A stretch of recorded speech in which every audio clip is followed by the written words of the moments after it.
To see the entire 60-minute video, go to Yahoo Video and search Robert Morey on their homepage.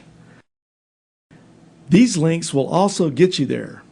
www.putfile.com/LieutenantColumbo/media or saintaugustinian.blogspot.com and look for important Dr. Robert A. Morey links.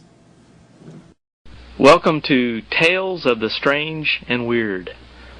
We're going to take an analysis of Truth Seeker Bob audio cassettes and listen to some choice excerpts.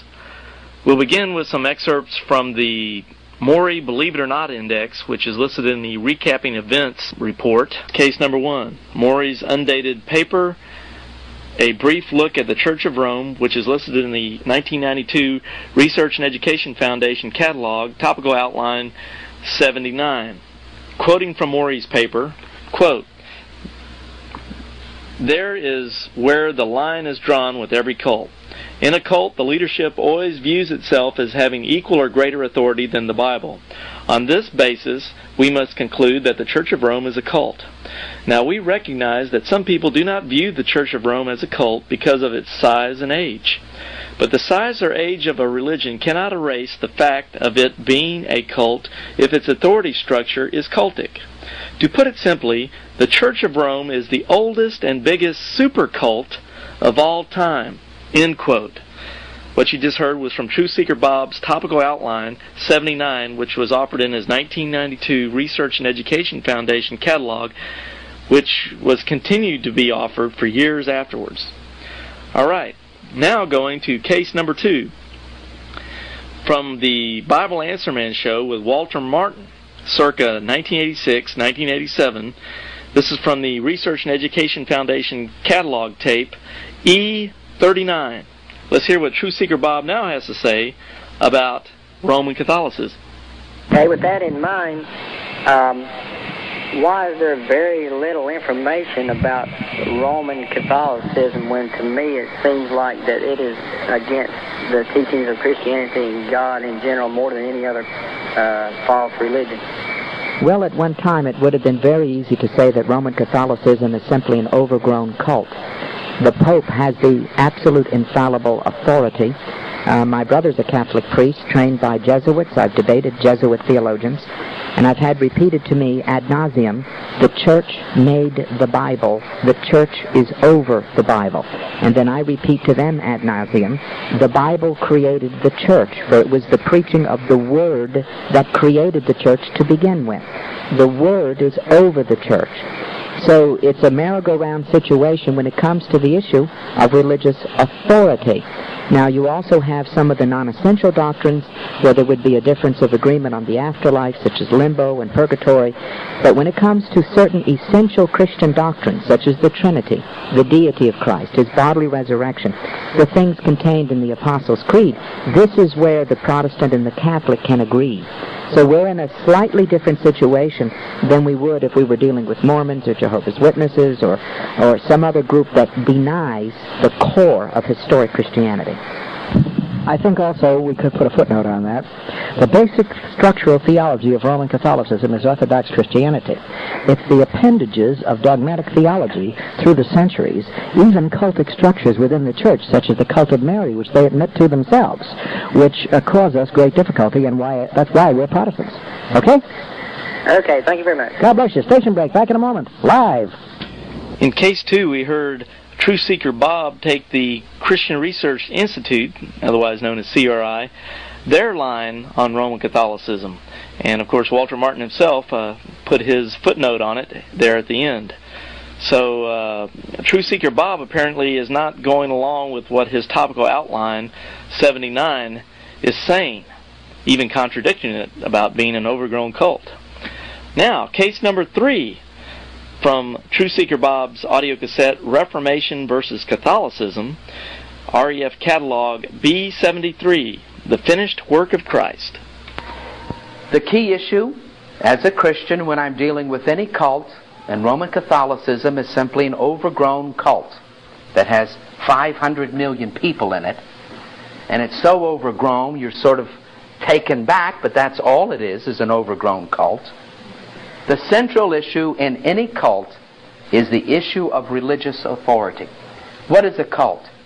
A cult is a religious organization who was founded and is maintained by some kind of religious authority that views itself as either being equal to the Bible or greater than the Bible.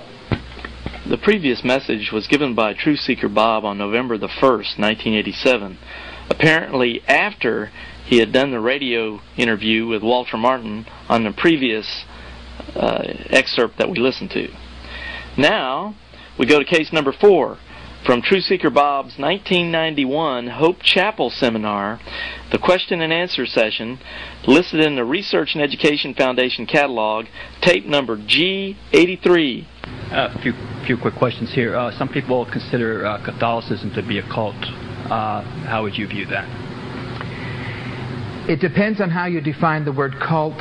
If you say a cult is an organization whose ultimate authority rests in the hands of a man or a group of men or a woman, then in that situation, since the Pope is called the Vicar of Christ and speaks ex cathedra and he's infallible, then in that sense we're dealing with the largest cult in the world. But if you also define cult as referring to an organization which denies the core doctrines, the Trinity, the deity of Christ, His bodily resurrection, the basic elements of the gospel, Christ died for our sins, then that doesn't fit Catholicism. I've likened Catholicism unto the situation where there is a lantern of light and then someone backs up a truck of garbage and it dumps all the garbage on top of the lantern. Now, as you look here and there, do you get a glimmer of light that sometimes pierces the garbage? Yes. Is the gospel there if you got through the garbage and got down to it? Yes. Robert Morey, who has claimed in his ministry mailings that he held a degree from Faith Theological Seminary, Gujranwala, Pakistan, has had this supposed degree revoked by the same institute. The certificate of cancellation is seen here, and the school can be contacted for more information. Morey claims in newsletters that he has mailed out by the thousands nationwide during different years that the Wessel brothers of Texas had embezzled and stolen large sums of money from his ministry, and therefore he needs supporters to send him as much money as they can to make up for this. Morey has consistently made these claims about the Wessels brothers, who he, in more recent years, refers to as the Russell brothers of Texas. These claims have been made by national mailings, word of mouth, facts, in his church, at national conferences, and even on his national radio show over many years. Documentation and witness testimonies indicate Morey has claimed the Wessels have stolen anywhere from $30,000 to as much as $150,000. Instead of turning the Wessels over to law enforcement officials for criminal prosecution, Morey has chosen to seek those who will believe his Wessels-Russell brothers of Texas story in order to secure sympathy and financial support. If Morey's claims about the Wessels and or Russell brothers are untrue, then Morey is telling false stories in order to obtain money from the public. If you or someone you know has heard this story, or more importantly, if you have actually given money to Robert Morey as a result of this story, please contact us right away. Please contact Larry Wessels, Post Office Box 144441, Austin, Texas 78714, or call 512-218-8022 and leave a message. And now for a final word from Truth Seeker Robert Morey. David, welcome to Truth Seekers. Hello, Dr. Morey. How are you? I'm doing fine, having more fun than is legal.